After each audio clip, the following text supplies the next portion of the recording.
And especially right now, joy is what's going to propel us forward, and joy is what's going to move us into that next chapter of our lives.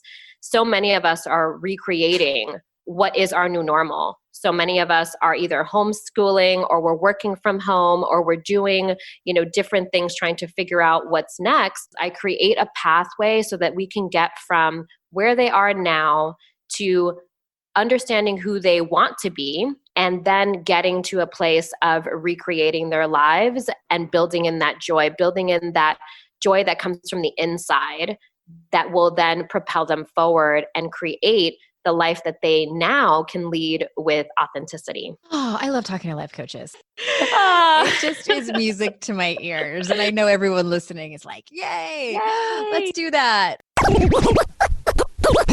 This is Your Kick-Ass Life podcast, episode number 360 with guest Liza Harper. This is the Your Kick-Ass Life podcast with Andrea Owen, a no BS guide to self-help and badassery. Because ladies, let's face it, life's too short for it to not kick ass. And here's your host, the girl who serves it up straight with a side of crazy, Andrea Owen. Hey there, ass kickers. Welcome to another episode of the podcast. I am so glad that you are here. And I hope that this episode finds you healthy and happy and pandemic good. I know that's what a lot of us have been saying when we're answering the question, how are you? Because we have a new standard, right? Pandemic good, pandemic fine, pandemic great. It's a little bit different than how we were doing maybe this time last year, right? But nonetheless, I hope that you are well.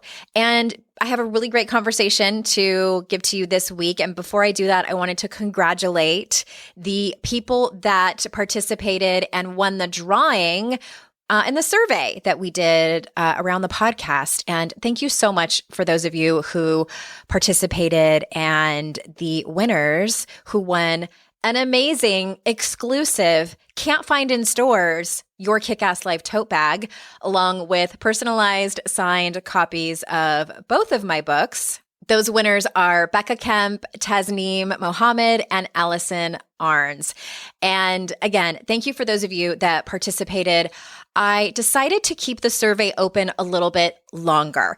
I am opening it until November 11th. So if you still wanted to answer the few questions that we have up there, please head on over to yourkickasslife.com/survey. It is incredibly helpful to us to get this information from you. And I was looking over the survey and I added a question at the very end. It's not a mandatory question for you to answer if you don't want to, but I asked just kind of like, what else do you want me to know? With a text box for you to tell us whatever you want to tell us. And if you already filled out the survey and you're like, hey, I have so much I want to tell you, please shoot an email over to support@yourkickasslife.com with a subject line podcast feedback. And that question or that email really is anything that you want to tell us about the show. More specifically, if you heard a guest on another show that you think would be great for over here, let us know. Or if there's specific topics that we haven't covered, or maybe I haven't covered it in a really long time, I am happy and open to hear your suggestions. So again, yourkickasslife.com/survey. Although the drawing is already done, I am so grateful for those of you that can take the time to give us some feedback. All right, we have Liza Harper on today. And for those of you that don't know Liza, let me tell you a little bit about her. Liza Harper is a New York City born and Phoenix living life and divorce coach, mom of 3, who wants to empower every woman to find clarity through divorce and redesign their lives from the inside out. She wants to empower women to unleash their inner desires and live life by their own design. Live by Design, LLC was born out of her passion for wanting to create a place to help women forward to live their life without resistance. It is a place to encourage women to be independent, strong, and courageous to be the boss of their own lives. Her mission is to help every woman unleash their desires and divorce differently, amicably, and to provide knowledge and support for women to find clarity through their relationships and transitions, especially surrounding divorce. So without further ado, here is Liza. Liza, welcome to the show. Hi, thank you for having me. I'm so excited to be here. I am glad that you said yes and decided to come on because, I was reading about what it is that you do and your history and your story. And I'm like, this lady is so in alignment with what we talk about over here. And I've been a little bit obsessed as of lately with talking about and having experts on the particular topic, and also women who have been through difficult relationships and how they have healed from that. So we're going to talk about that in a minute. But first I want to ask you about what it is that you do. And I love on your website and you say that you help women who have been through traumatic experiences redesign their lives and find joy again. So let's start with that. Like what are some of those traumatic experiences that your clients come to you with? Sure, absolutely. And thank you so much again for having me on the podcast. I'm super excited to share my experiences and what I do. So what I do is I call myself a life designer, a life redesigner, I should say, because what I do is I help women who have been through divorce, grief, loss, relationship changes, essentially find their new chapter and find their joy. So as I've noticed, and I'm sure you have as well, with everything that's going on in the world, so many of us have had such a hard time really getting to the place of joy, getting back to what makes us happy. We've all been quarantined. We've all had so much going on. And especially right now, joy is what's going to propel us forward. And joy is what's going to move us into that next chapter of our lives. So many of us are recreating what is our new normal. So many of us are either homeschooling or we're working from home or we're doing, different things trying to figure out what's next. And what I did and what I do for my clients is I create a pathway so that we can get from where they are now to understanding who they want to be and then getting to a place of recreating their lives and building in that joy that comes from the inside that will then propel them forward and create the life that they now can lead with authenticity. Oh, I love talking to life coaches.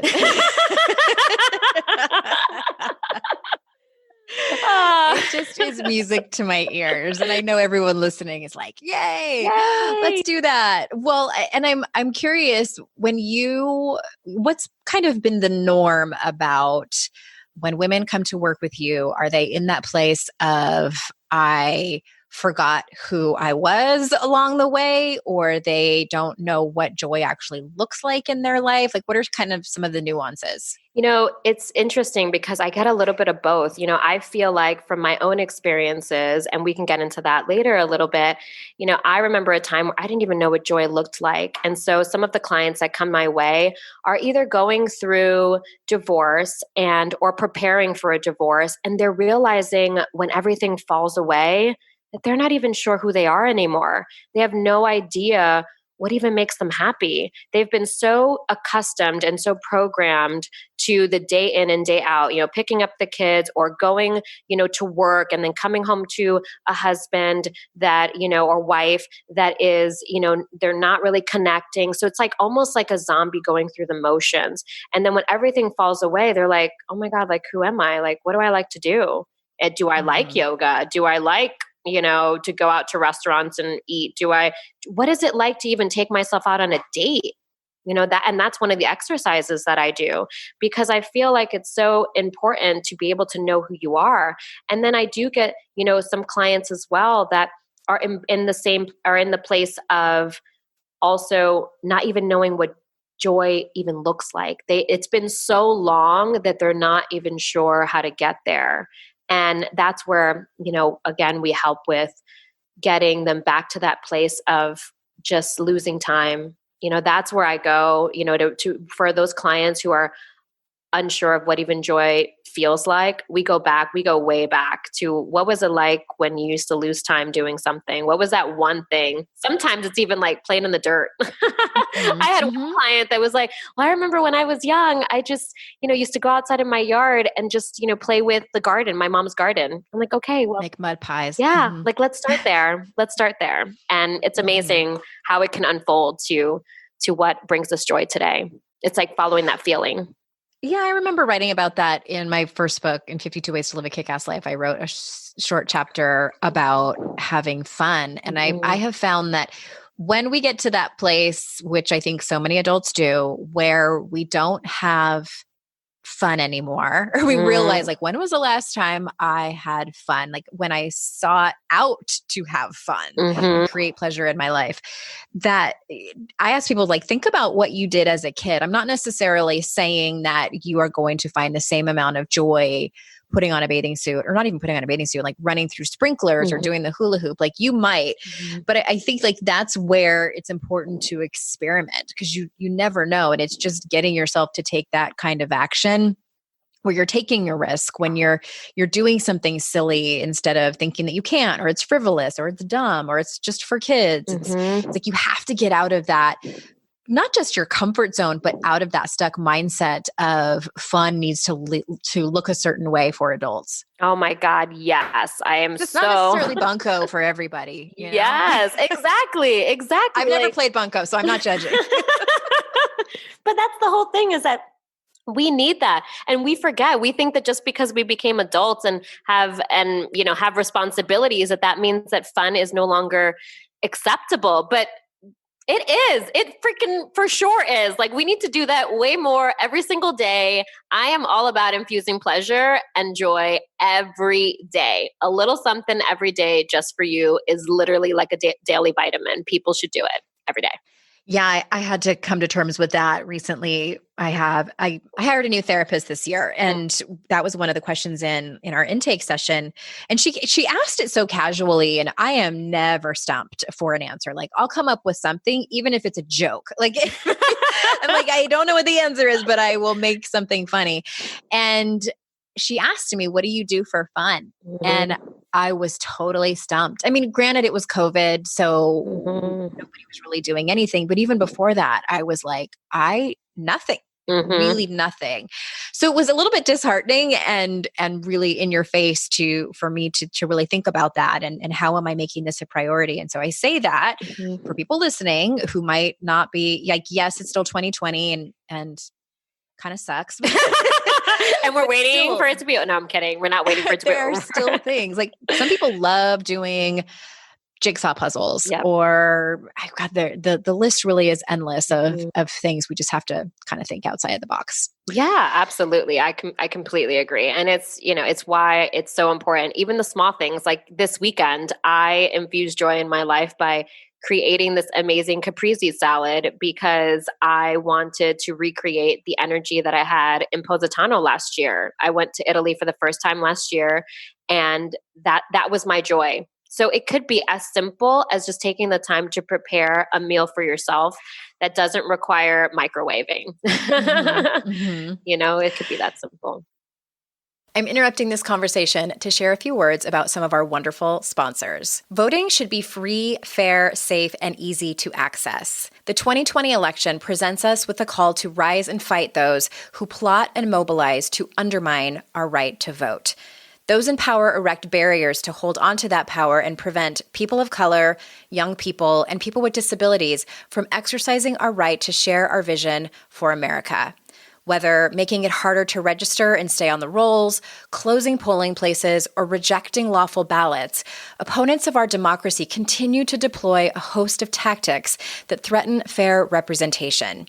You don't have to wait until November 3rd to cast your ballot. Be an October voter. In most states, you can vote early in October. Request your mail ballot, return your completed ballot in the mail or in person, or vote early at an early voting location. There's no time to waste. Treat every day like Election Day to make sure all voices are heard. Make a plan to vote. Be an October voter. Visit andstillivote.org to join the fight for voting rights today. That's andstillivote.org. Paid for by the Leadership Conference Education Fund. Well, I also read a post on your website about being stuck, and you, in the post, you were recalling a story about going through 2 divorces, and the thing that stuck out to me the most is that you mentioned that it's always worked out for you when you bet on yourself. So can you tell us what what that means. What does it mean to bet on yourself? Yeah, absolutely. So I've got a crazy story and I'm going to do my best to shorten it here. So essentially, I am from New York City and I was born and bred to hustle, essentially, make sure that I was doing everything I can to live my best life. I grew up pretty poor and wanted to have the most amazing life. That was my drive. It was like, there's no way I'm going to continue to be broke. Like, there's got to be a way for me to live rich like everybody else. Why can't I be like everybody else? So ever since I was in school, I continued to work hard. I continued to get straight A's. So I am a recovering perfectionist for sure. And I just wanted to race and get everything done. Well, then life, threw me a curveball and was like, oh, you've got a baby at 19. So now you're pregnant. And this was not part of my plan.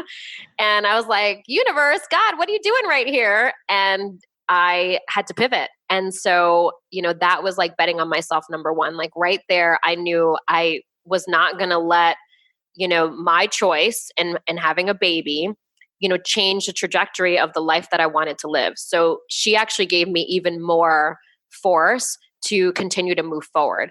So I moved out of my parents' house at 19 years old, had various apartments throughout New York City and places like Queens and Brooklyn and different places. And for those of you who may or may not be familiar, and then got married pretty young and had my second baby. And realized while I was in that marriage, I was pretty, what's the word I want to use? Essentially, like I was calling in people that I thought I could save. So I was totally a rescuer and wanting to essentially save everybody. So my first husband definitely was someone that I thought like I could fix, quote unquote. And, I allowed that relationship to go on quite a long time, much longer than my gut wanted me to let that go. But I didn't listen to the signs. I kept moving forward thinking I knew better. And we decided that we would pick up our family and move to Arizona. And we wanted to move to Arizona so that we could have a better life, so that we could build a business and essentially no longer have to work for someone else. At that time, I had this amazing job that I thought I would be there forever in the fashion industry. And I gave that all up to bet on myself and my husband one more time and completely move across the country, knowing no one. And just, doing it on our own with two small kids. And, then we got here and my first husband, got his eye on a 22-year-old girl and, decided that that was who he wanted to be with. And so here I was, in my late 20s with two kids in a foreign place, essentially no family, nobody here. And I had to reinvent myself. So it was one of the most traumatic times of my life. And we had built a business that was the way that I fed my family. And he was a narcissist and is one still. And he came after me with everything you could think of. And it was the most difficult time. But what I realized in those moments was that setting my boundaries, having clear communication, and having the support of my family, even from far away, was what got me through that. And knowing that I could do anything that I put my mind to. So going back to those roots from New York City, being raised in the grind, and knowing that I can put my mind to anything and make it happen is what got me through those moments of having to, lose the company that I had helped build, lose all the money that you could even imagine, and still somehow support my family. But I did it. And what I did was I pivoted. I pivoted every moment. I got another job. I got a couple of jobs. I hired a babysitter. I did whatever it took, to make sure that my family was fed, they were well taken care of, and I did what I had to do.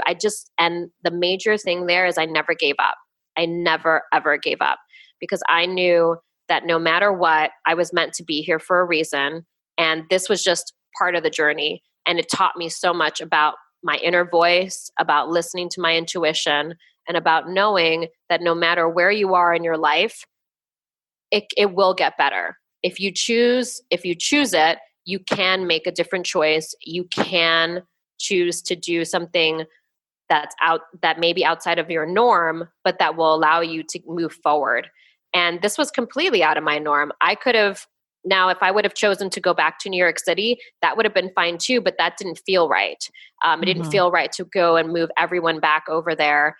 So, and then, as you mentioned, I've been married twice. And so my second husband and I, married pretty quickly after my first divorce. I was kind of a mess emotionally. I was on point when it came to survival, right? I was in survival mode. I was doing whatever it took for my family. But as far as myself personally and emotionally, I was a mess because my husband had just cheated on me. I didn't want to see it.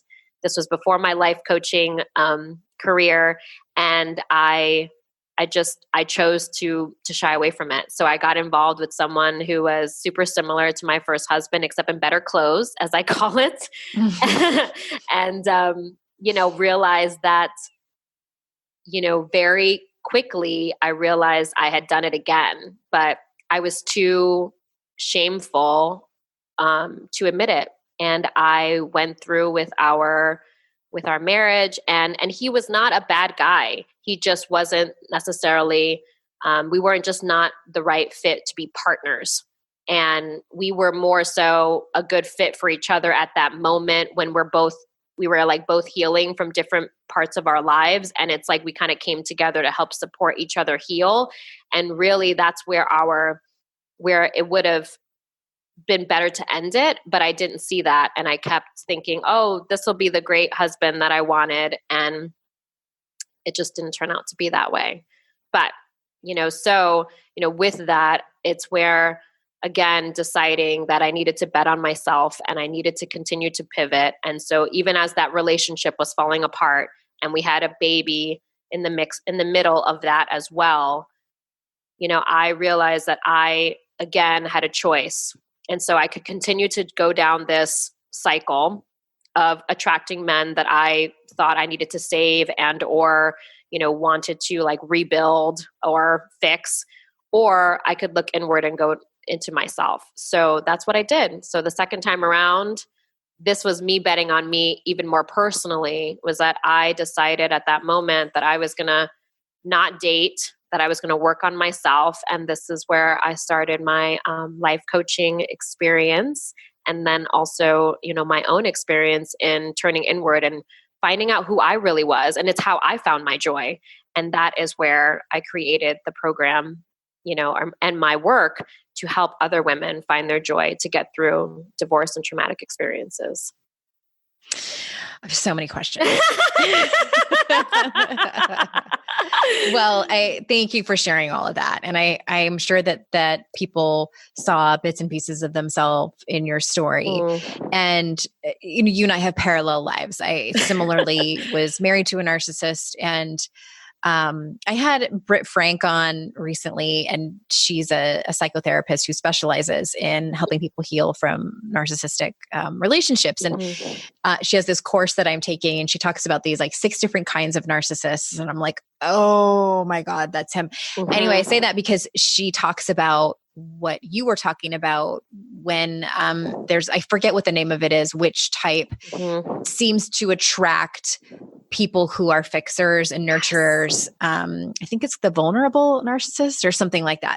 Anyway, I was very similar, and I don't know if this was the case with you. It sounded like it a little bit, but I got out of, my 2 back-to-back relationships and it was the same guy, better clothes the second time around, and was just a little bit taller. And I walked out of the second catastrophe thinking like, maybe it's me. Yes. Oh my God, me too. And it was yes, they had done shitty things and they had behaved poorly and needed to do so much of their own work. And so did I. I completely agree. And it took me a while to accept this. And it was either a therapist or a coach told me, sometimes the people who break our hearts the worst in retrospect turn out to be our biggest teachers. And when I first heard that, I was like, that you can fuck all the way off with that. Like, no, I want to choose my teachers and I would not have chosen this, but they were right. Like in retrospect, like once you do start to heal and can create distance between you and what happened and you and that person. Absolutely. Especially those two men in my life have been my biggest teachers. Oh my God, I can wholeheartedly agree. And I remember the same thing happened when my second marriage ended. I just remember crying on the bathroom floor more times than I want to admit, saying, what the fuck? Like, what the fuck? I just don't understand. What did I do to get here? And same thing where I was like, there's no way that these people are my teachers. Like, these mofos are crazy sauce. Like, it's not me. Yeah. And, but it was that experience. And it was actually it's funny how the world happens, but I remember being down in the dumps and feeling like shit. And I happened to be scrolling through Facebook and I saw something that Susan Hyatt posted about the book, about a book that she read. And I think it was Martha Beck's book, Finding Your North Star. And that is how I started. That was one of my first books too. It was good. We'll drop it in the show notes. It's so funny. It is a great book. Yeah. You mentioned something that I want to ask you more about in I can't remember if you said it was in your first relationship or your second one. It might have been both, where you ignored your gut. Like your intuition said, either it's time to get out or it's, you're not making the right decision and you ignored it. I'm curious why, now that you're out, why do you think that you ignored your intuition? That's such a great question. So I think about this question often actually for myself because I realize now that I ignored my intuition because I thought I knew better. I thought that there was no way that I had been making this mistake.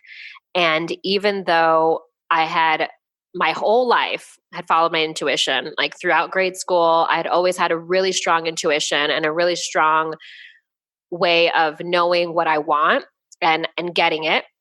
And then I got involved with my first husband and I swear it's like everything went out the window. I just was like, nope, I've got this. Like, I'll figure it out. And it was total ego. And I just didn't listen. And, when I think back in those moments, I knew that I was not making the best choices for myself, but I feel like the shame of making those bad choices was what kept me continuing to make them, if that makes any sense, because I didn't want to lose face in front of everybody. I came from a family who I am the one of the, I guess the sister that is doing, super well. And that, I didn't want everybody to know like, oh my God, you're making all these mistakes. And I didn't want to lose face in front of my family and friends. So I continued to go down this rabbit hole of making choices that were not the best for me. Yeah. I can relate. I did the same thing. And I just was curious. I'm like, do people have different reasons for their intuition? And for me, it was that plus I knew that if I listened to my intuition, I was going to have to take action that sucked. Yeah. And both outcomes were terrible. Like on one hand, if I stay in this relationship that my gut is telling me is not good for me and it's just not going to end well, no matter how much I was hoping and trying to get this man to change and how much I was going to try to love him more, it was not going to end well. The other option is to listen to my gut and walk away. And same as you, the fear and shame and stigma of a failing marriage. I think now, even in 2020, where we're so much more forgiving to people who get divorced, especially, for a long time, a woman who was divorced, it was incredibly taboo and there was so much judgment and criticism. That's different now, but it hasn't totally gone away. There still is, I think, this fear of being perceived a certain way when our relationships don't work out and the heartbreak of it. Yeah. I think like, even if I always tell people, I'm like, divorce, and even if you're not married to the person, if you're in a long relationship and it breaks up, it sucks. Even if you're the person who wants to if you're the one making the decision to walk away, it's incredibly painful, especially if you have children together and have to co-parent. Like the whole thing just sucks. And so I think that's a big reason why we stay. Like that hope that it's going to work out is strong. I don't know about you, but I felt like I would rather be in this not great / sometimes shitty relationship than no relationship at all. Oh my God. Yeah. And as you were talking, it made me think of this moment where I realized I had fallen in love with both of my husbands. I had fallen in love with their potential. Mm-hmm. Not with who they really were, but like that glimmer that, where everything worked Just out. Moments. Yeah, those moments. And I feel like it was when I realized that is what opened the door for me to be able to find myself again. When I realized like, wow, like this is who you fell in love with. This is the real person. And that's okay, because we all have moments that we fall for the guy for where they are in that particular moment. We fall for that specific glimmer that makes us think like, oh, they're always going to be this way and they're always going to grow with us and they're always going to be supportive of us. And then we realize that there's much more to a person than just like this 2-second glimmer. And so, that's when, for me, it was that moment when I decided I could forgive myself. And that is when I felt comfortable to say, it was time to leave and it was time to move forward and do something different. And even though, ending a relationship was difficult, especially my second husband, because him and I, it was different. We had essentially fallen out of love, and he fell out of love first. And so there wasn't like this big catastrophic event. There wasn't a cheating, and not that makes it worse or better, but it was, for me, it was harder to move on from that because I felt like it was me. And, and I felt like it was difficult to see what my next step was, because if this person had fallen out of love with me, how can I, then it's me, like what's wrong with me? And then that's when I realized, and in finding my way back to myself is when I realized like I had to do a lot of work on me and loving myself. And that is the premise of my work, and the work that I do with women now is surrounded around self-love. Mm-hmm. Yeah. Yeah, that was a big journey for me too. And I love that you talked about, you had to forgive yourself. And for me, that's been an ongoing process that I make some progress and then I just don't think about it for a long time. Yeah. And then it somehow rears its ugly head in this sort of like indirect way. And I'm like, whoa, where'd you come from? Mm-hmm. You're back. More recently this year and really diving into trauma therapy with my new therapist. And what I was crying in one session with her and she was, asking me all the right questions. Mm-hmm. And one of the things that I said to her is, my inner critic, my negative self-talk around, especially my second relationship, because that one was, the level of betrayal and stories he made up and fabrications was so severe that I walked away just thinking to myself, like, what a stupid girl.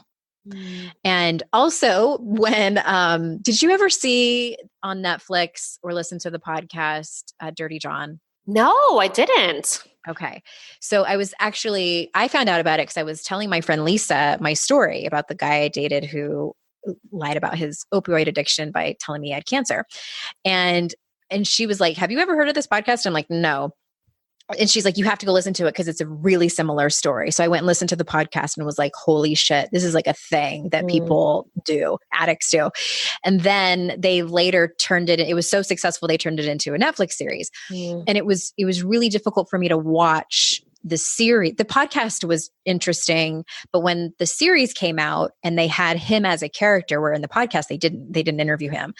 But it was like a dramatic reenactment on Netflix. Yeah. And there he is, like Yeah. in the flesh and doing all these things that my ex-boyfriend did. And it was extremely difficult for me to watch. Anyway, I tell you this story because online, when people are talking about that show or that podcast, there's so many comments online saying, how could she have been so stupid? And so my own inner critic is telling me that even before I see all those things. And then I see people saying that, and they're not saying that directly about me, but she and I have a very similar story. And so I'm like, essentially people are saying that about me. So see, it's true. So here I am, 2 self-help books in, and I teach about inner critic work, and it's so much more than just negative self-talk many times, because it is shame work and it is shame resilience that we have to learn. It's a very long way of me talking about shame resilience. And really that it's not something that is one and done. And I mean, I don't know about you, but you're years out of your second divorce ending, correct? Yes, I'm almost 5 now, almost 5 years. Do you feel like you're still working on the healing? Oh my God, every day. And just what you were saying about shame resilience, this is huge for me as well. I realized when I had gotten out of my second divorce, I did also do some therapy as well, and realized like, wow, I had so much shame built up from many different types of shame, but they all kind of came into relationships essentially, and they all transferred into my relationships. And so it is still something that I work through every single day, and something, that I teach, along with, because finding our way back to joy is essentially getting through those layers. We've got to get through those layers of self-healing and loving ourselves again. Yeah, I couldn't agree more. Well, thank you so much for coming on. And where can people find you? Like, what social media channel do you hang out the most, and how can they learn more about you? Yeah, absolutely. So you can find me on Facebook and Instagram. On Facebook, I am under Live by Design, and also under my name, Liza Harper.